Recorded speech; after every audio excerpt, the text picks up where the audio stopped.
Alrighty, good morning, guys. This is a question we get a lot from some of our partner dream centers and nonprofits, especially during the holidays, during this, and really specifically during year end, at the end of the year, and it has to do with email frequency. Like how many emails should you be sending? Should we be sending to our people? How many emails are too many? And I'm not really talking about newsletters or something that's kind of prescribed once a month. I think that's in the prescription, for what you should do for that. But the real question is, okay, how many times should you ask for money at the end of the year? How many times is too much? Now, I think the danger that we have run into at the Phoenix Dream Center is early on, when trying to get to the bottom of that number.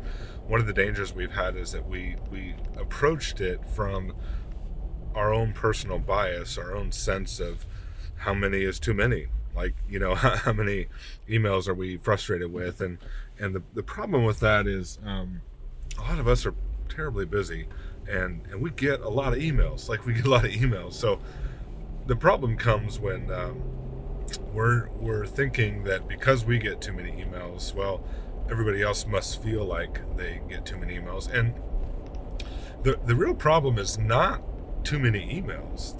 The real problem is too many emails that you don't want, right? Like, that's the real problem.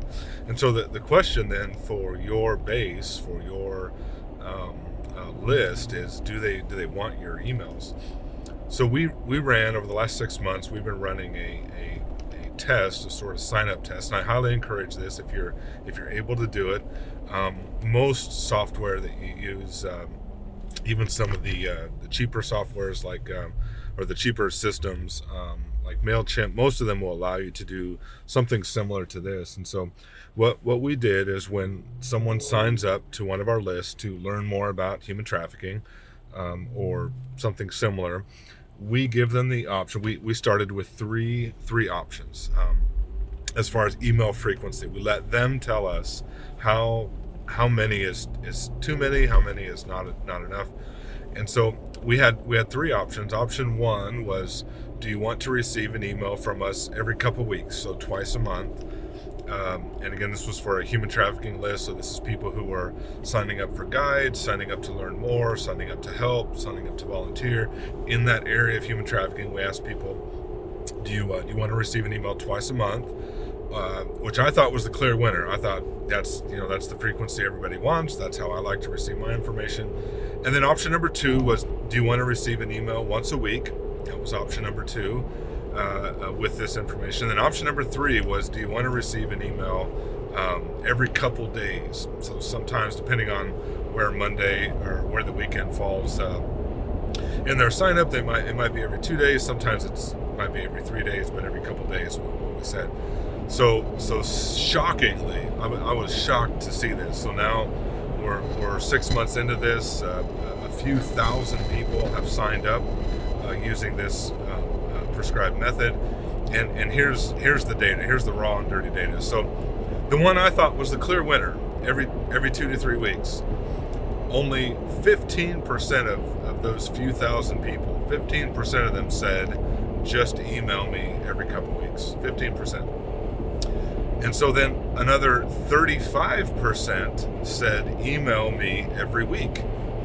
Every week, send me one email. And then the shocker of it all, I still can't believe this. Of the few thousand people over the last 6 months who signed up to get updates, to get information, 55% of them said, email me every couple days. Send me an email every couple days. And friend, these are all of these categories are getting almost 80% open rates on these emails. So it's not just, and continuingly, so it's not just an emotional, yeah, I really want more information, like sign me up. It's a continual high 76, 78% open rate on average for these. So I think the qualifier for us was our biases about how often to send emails were completely wrong. And so I encourage you, as you're building your list, if you can put that mechanism in there to allow people to dictate to you how often they want to receive the information, all the better. Here's the challenge. We think we know the challenge. The main challenge being that if you send things too much, then people will opt out of your list. We think that's a challenge. Every one of us has some memory of some rant that somebody did in an email or a post about us, and went to town on us about how we send too many emails, or you have that one special person who supports you, who used to be a fundraiser way back when, and they know that the magic number is once a month. We all have that, but the more you can let the data talk, let the market tell you what they want, the better. Because here's what we've learned through this is that if you can satisfy people's need and their desire at the rate that they want that information, you're going to win. If you can't satisfy it at that desire, whatever the topic is, if you can't send content out, here's the thing, they're going to go somewhere else. They're on a journey to find that information, to get that thirst quenched within them. And if you can't provide that, they're going to find somebody else. I hope this has been helpful. Let your market talk to you. Let your list talk to you about when they want to receive frequency, and then respond accordingly. Bless you guys. Bye-bye.